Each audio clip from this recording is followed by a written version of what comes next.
Chu Xinyan était un homme puissant et redouté. Il gouvernait la riche province de Shantung pour le compte de son maître, l'empereur de Chine. Son palais étageait ses 7 enceintes aux portes de la ville. On trouvait d'abord tout en bas 2 enceintes de pierre avec les logements des soldats et officiers de sa garde. Une de briques pour le personnel civil du palais, intendant, secrétaire, serviteur. Venait ensuite l'enceinte de marbre pour les invités, l'enceinte de bronze où résidait le tout-puissant Chu Xinyan, celle de cèdre verni pour son épouse, la noble princesse Source Tranquille, et enfin, tout en haut, l'enceinte de porcelaine verte où leur fille, la ravissante princesse Fleur des Aurores, dépérissait d'un mal étrange. Ah, si le vénérable Wang voulait bien venir, soupirait Chu Xinyan. Le vénérable Wang était le médecin le plus habile de toute la Chine. 3 fois, on l'avait prié de se rendre au palais. 3 fois, il avait répondu qu'ayant passé 90 ans, il était trop faible pour voyager et ne songeait plus qu'à se préparer une mort paisible. On appela les médecins les plus réputés. Chacun parla d'un mal différent, ordonna de nouveaux remèdes, tous échouèrent. Fleur des Aurores continuait à dépérir. Enfin, Wang se décida. Chu Xinyan lui avait envoyé un somptueux palanquin, ses porteurs, une escorte et surtout une lettre si suppliante que Wang avait dit « Quelle que soit ma fatigue, je dois essayer de sauver cet enfant. » Il était si vieux que sa fine barbe blanche lui descendait jusqu'à la taille, si faible qu'il fallait le porter dans son fauteuil, et si fatigué qu'il avait presque toujours les yeux fermés et ne parlait qu'avec beaucoup de peine. Mais ses lèvres souriaient sans cesse. Dès son arrivée, Wang se fit conduire auprès de la princesse. Il regarda longuement la malade et lui demanda « De quoi souffrez-vous » Fleur des Aurores, comme à l'accoutumée, ne répondit pas, soupira, et ses yeux s'inondèrent de larmes. « Bien, dit Wang, allons-nous-en. » Le vénérable Wang veut-il me faire le gracieux honneur de partager mon thé dans ma demeure demanda Chu Xinyan en s'inclinant. Wang but une gorgée de thé et demanda « Comment a commencé la maladie de la ravissante princesse Fleur des Aurores ?» Pour ses 17 ans, dit Chu Xinyan, la princesse avait manifesté le désir de contempler le visage de la mère à 3 jours de marche d'ici. Au retour, son escorte fut attaquée par des brigands. Peut-être sa grande frayeur a-t-elle été la cause de son mal. Cependant, grâce au ciel, un détachement de ma garde commandé par un officier se trouvait à proximité. Les brigands ont été mis en fuite et pendant 2 jours, jusqu'à ce qu'elle soit en sûreté dans le palais, les soldats et l'officier n'ont plus quitté la princesse. « Tiens, dit le vénérable Wang. Il ferma les yeux pendant un moment, sembla sommeiller, puis rouvrit les yeux et demanda « Qui est cet officier ?»« Un jeune homme nommé Lokai. Je me souviens de son nom pour lui avoir fait porter 10 pièces d'or qu'il a refusées. »« Tiens, dit le vénérable Wang. Il ferma les yeux. Encore un long moment s'écoula. Wang souriait dans sa barbe et semblait sommeiller. Puis il demanda de nouveau. « N'avez-vous jamais songé à marier la princesse Fleur des Aurores ?»« Si fait, dit Chu Xinyan, c'est là le devoir d'un père et je n'y ai pas manqué. La princesse était fiancée depuis 2 ans au noble et riche Fei Yunxi. Les noces devaient avoir lieu cette année. Mais dès le début de sa maladie, Fleur des Aurores m'a demandé de la délier de sa promesse. « Tiens, dit le vénérable Wang, et il but une gorgée de thé. Bien entendu, je ne suis pas homme à contraindre ma fille, encore que sa décision m'ait vivement contrarié. Elle épousera celui que son cœur aura choisi. J'ai proposé les princes les plus illustres, les seigneurs les plus puissants, tous ont été refusés. Wang posa sa tasse de thé, tint les yeux à demi ouverts, fit un effort et demanda: « Je suppose que le puissant Chu Xinyen ne consentirait pas à ce que sa ravissante fille épousât quelqu'un qui ne fût ni riche, ni noble, ni puissant. » « Évidemment, répondit Chu Xinyen, qui trouvait que le vénérable Wang posait des questions peu sensées. Et que ferait le puissant Chu Xinsen si, par exemple, un simple officier de sa garde osait lever les yeux sur la princesse?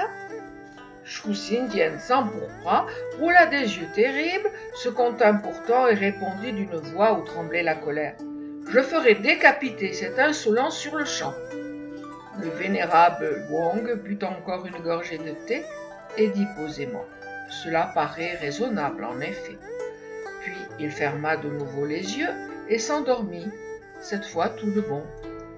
Il fallut le faire porter par des serviteurs dans l'enceinte de marbre où étaient ses appartements. Le lendemain, le vénérable Wang fit venir auprès de lui le jeune officier Lokai. C'était un jeune homme très beau, au regard intelligent et fier. Wang lui posa quelques questions, parut satisfait des réponses et le congédia. Les jours suivants, il les passa à méditer dans les jardins de l'enceinte de marbre. Il ne demanda pas à revoir la princesse. Le 7e jour, Wang sollicita l'honneur d'être reçu par le puissant gouverneur. « Eh bien, s'enquit celui-ci, avez-vous découvert de quel mal souffre mon enfant? » « J'ai aussi trouvé le moyen de lui rendre la santé, murmura le vieillard. « Parlez vite, je ne puis vous en dire davantage. Votre fille guérira avant la prochaine lune, je vous le promets devant les dieux. » Wang tendit un papier à Chu Xinyen et dit: « Apposez ici votre cachet. »« Quoi, sans lire? Quel est donc ce document? Vous défiez-vous de moi? Non, sans doute vous êtes un sage, Wang.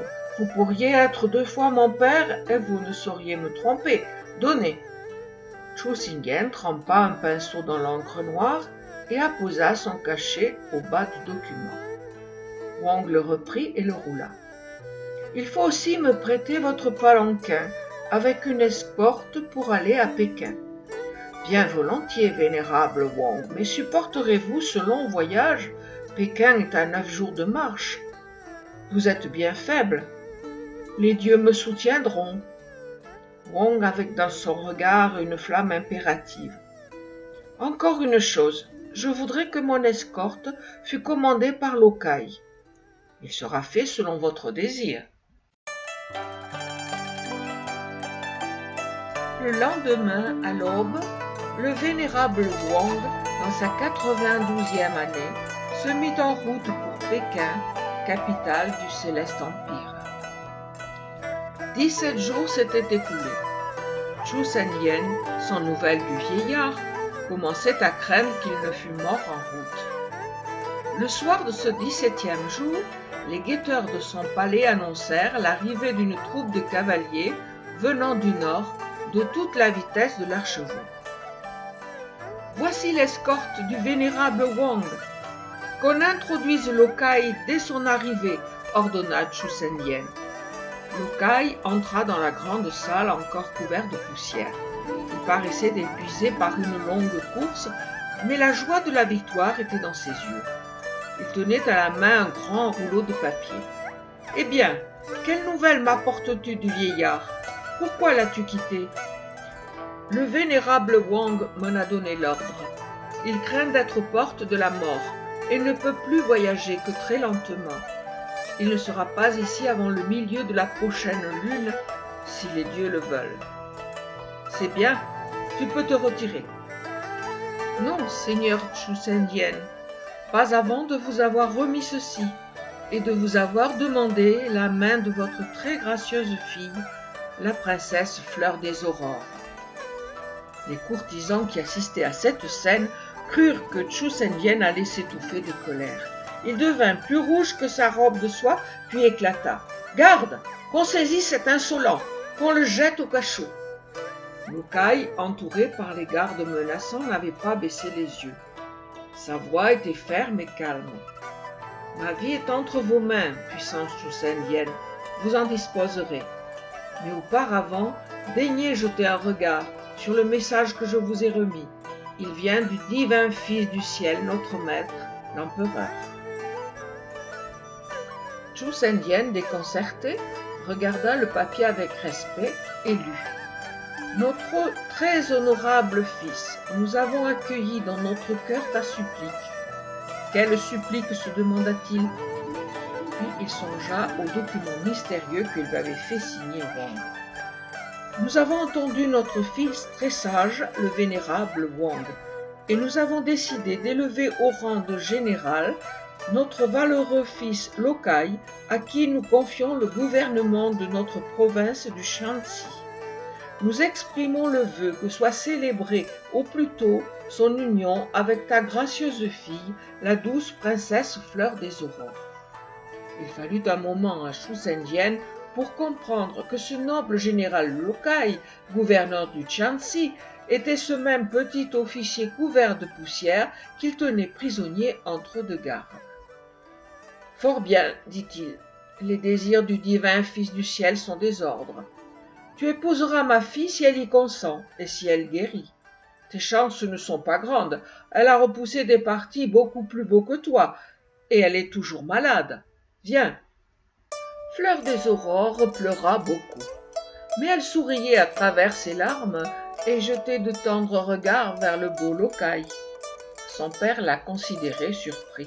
« Eh bien, acceptes-tu cet époux ? » ?»« Mon père, s'il vous plaît de me le donner, je serai heureuse de me soumettre à votre volonté. » Ensuite, elle se leva pour la première fois depuis des lunes, demanda qu'on lui fît faire une promenade dans les jardins, puis après quelques pas, sentit venir la faim.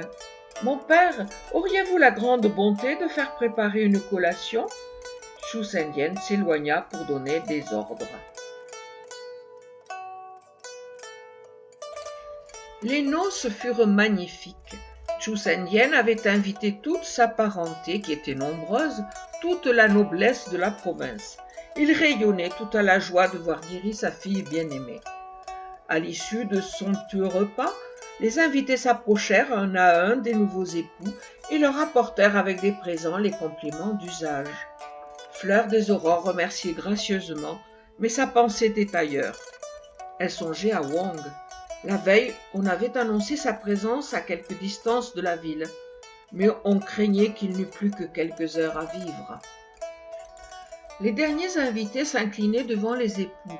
Soudain, il y eut une rumeur au dehors.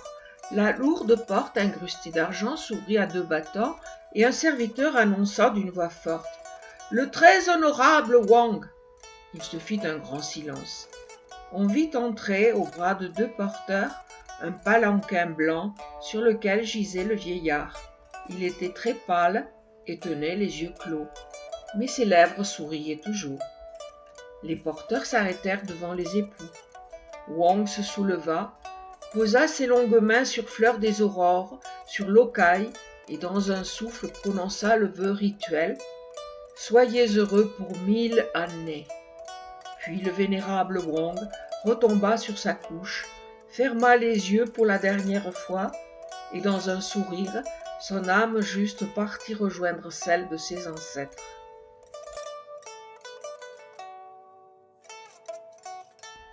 Lokai emmena son épouse Fleur des Aurores dans la province dont il avait reçu le commandement, et ils y vécurent bien des jours pleins de félicité.